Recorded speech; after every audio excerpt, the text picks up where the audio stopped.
and welcome back to The Haunting Podcast. I'm your host, Tegan. And I'm Jordan.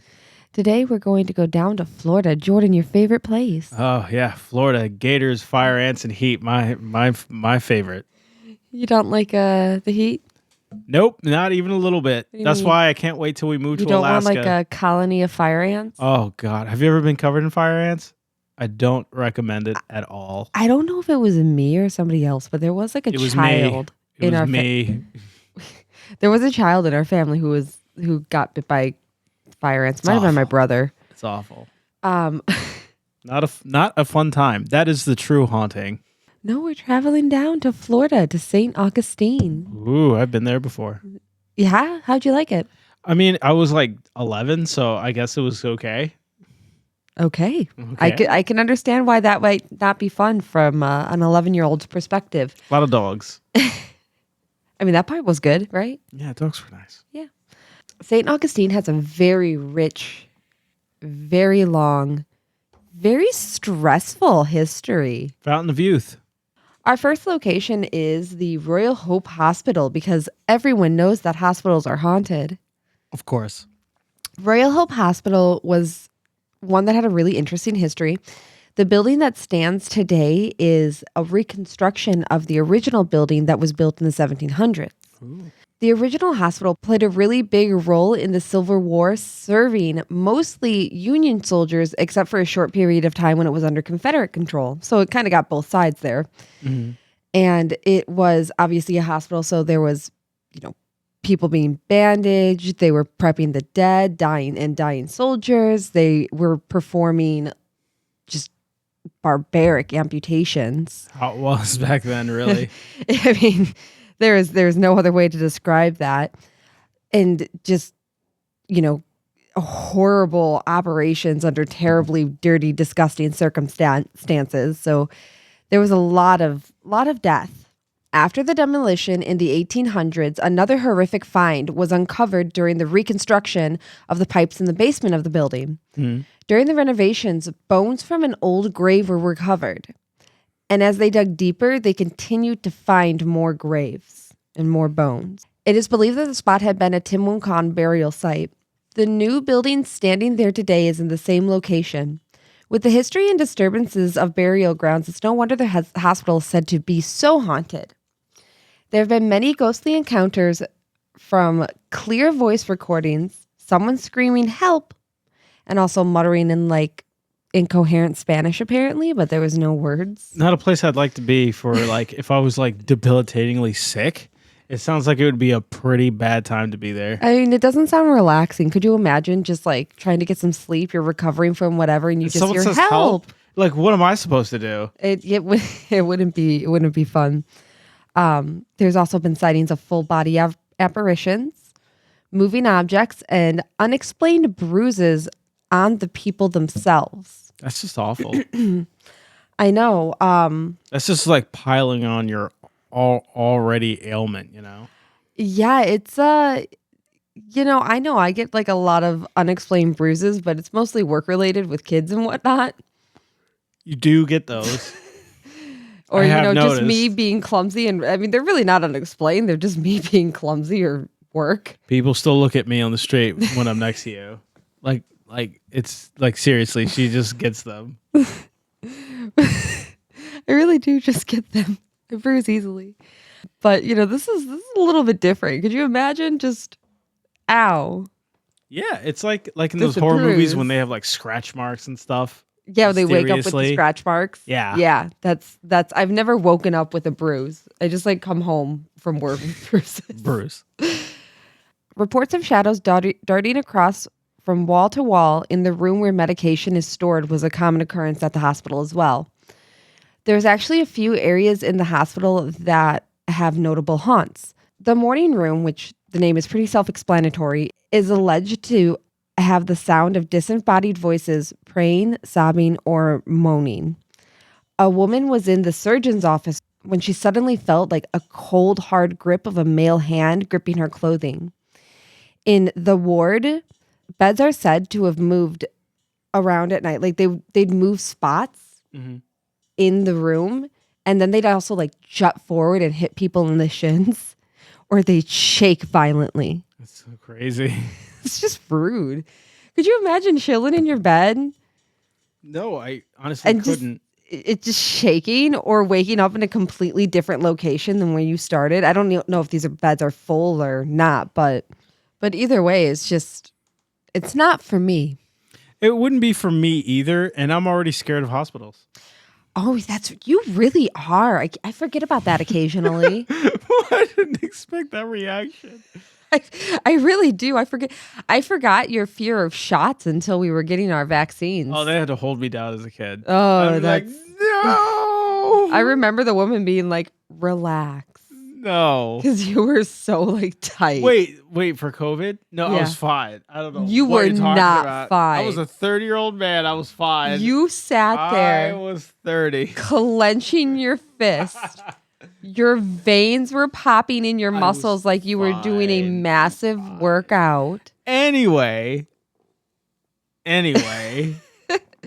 Oh, there's also reports of people being hit and scratched in that area. I'm still good. Are you sure? I'm still good. I think that's where we should check you in if anything ever goes wrong. Nope. And that's why I am moving on to my story, which is the Saint Augustine Lighthouse. The Saint Augustine Lighthouse is the oldest lighthouse in America. Saint Augustine Lighthouse was constructed shortly after Saint Augustine was founded in 1565, but was first recorded by an Italian-made map in 1589. Made entirely out of wood, the lighthouse was originally made as a watchtower as a defense against enemy ships while the Castillo de San Marco was built. The first watchtower was demolished in 1737, and a new sturdier watchtower was put in its place. After the 7-Year War and the British took over, they added 30 feet of wood to the lighthouse and also put a flame on it, making it into an actual lighthouse itself. The lighthouse has passed between the Spanish, British, and back to the Spanish and finally fell into the hands of the Americans. The light in the lighthouse was disabled during the Civil War when Florida was occupied by the Confederates. The final lighthouse we see today was built after sea level started to rise. A fire took out the lighthouse keeper's home, and the grounds were considered accessed by the government. The county was considering buying the land and build condos, but luckily, the Junior Service League stepped in and restored the property and made the Maritime Museum, and later had the site added to the National Registry of Historical Places. With such a rich history we just skimmed the top of, and just the age and number of people who met their end, it's no wonder the lighthouse is considered haunted. You may be on the site and smell the scent of cigars in the air, while you may just think that it's someone just smoking on the site. If you look around, you'll probably see a figure, a tall, shadowy figure that usually accompanies the scent. The feelings of fear and foreboding. This figure is referred to as the man. He is believed to be one of two people.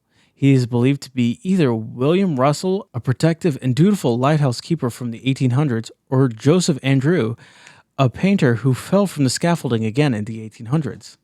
There's also the story of Maria Mestre de los Dolores, who was the first woman to serve the U.S. Coast Guard, but also the first Hispanic American woman to command a federal shore installation, which would be the St. Augustine Lighthouse, where she also still stays to this day.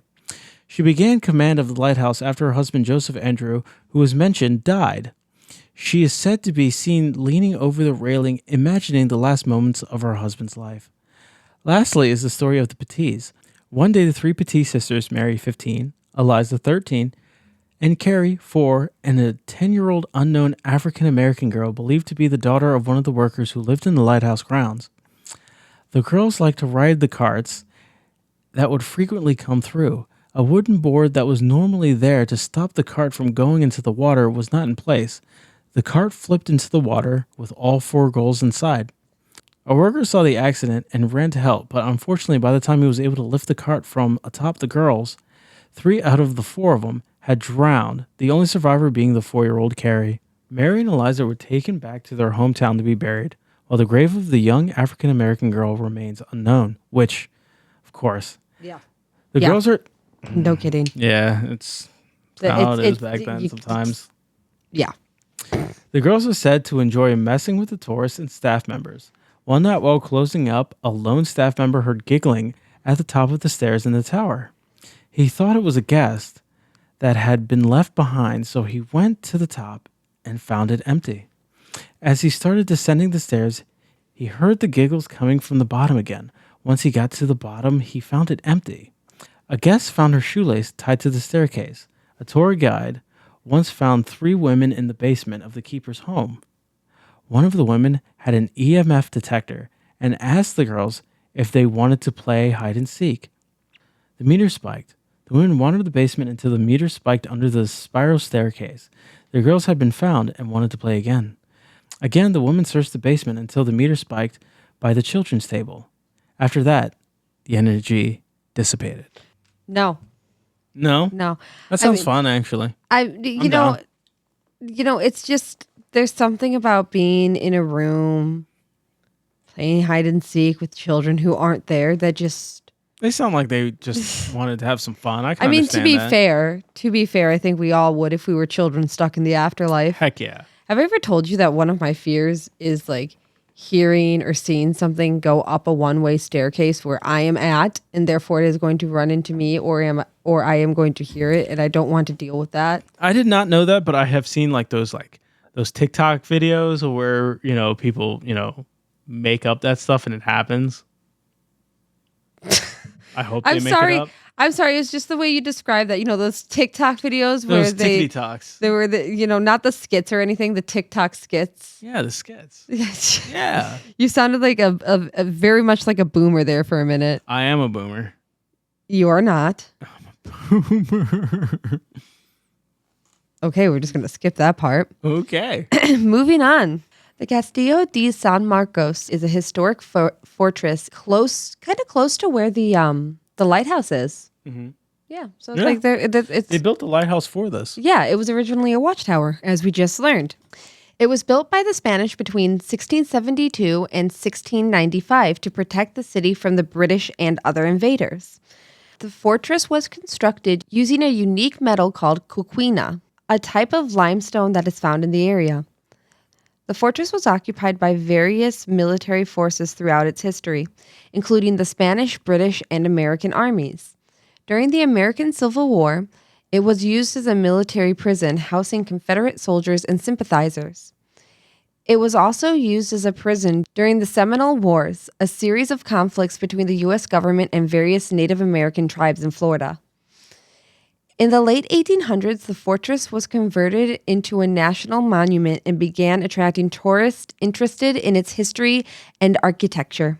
Which, yeah, the architecture there is really pretty from the pictures I was seeing. Yeah. I wouldn't mind just like seeing it once. It's Florida, though. I knew you were going to say that. You just can't handle the heat. Nope. Today, it is managed by the National Park Service and is a popular destination for visitors to Saint Augustine. Castillo de Marcos is one of the oldest and best preserved examples of Spanish colonial architecture in the United States, and it's been designated as a National Historic Landmark. Its unique construction and strategic location have helped it to withstand numerous sieges and attacks throughout its long history, and it remains an enduring symbol of the region's culture and military heritage. Castillo de San Marcos is rumored to be haunted by several ghosts, with stories of paranormal activity dating back centuries. One of the most famous ghost stories associated with the fortress is that of a young Seminole Native American princess who died in captivity at the prison during the Seminole Wars. According to legend, the princess was the daughter of a chief who fought against the American military during the Seminole Wars in the mid-1800s. When her father was captured and imprisoned at the fortress, the princess was also taken into captivity and held at the prison. Tragically, she fell ill and died while in captivity, and her body was buried on the grounds of the fortress.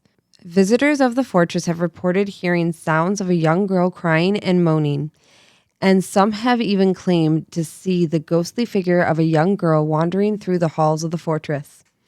Another is the ghost of a Spanish soldier who was killed during the attack of the fortress. Visitors and staff members have reported seeing his ghostly figure standing guard at the fortress walls or walking through the old barracks at night. The soldier is believed to have been killed during an attack on the fortress by British forces in the late 1700s.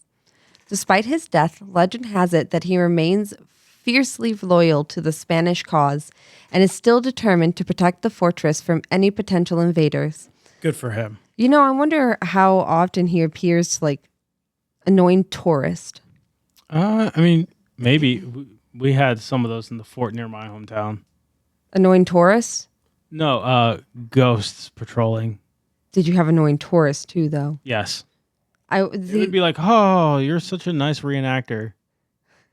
These are the people that I would haunt because they are the invaders to me. No, I'm sure.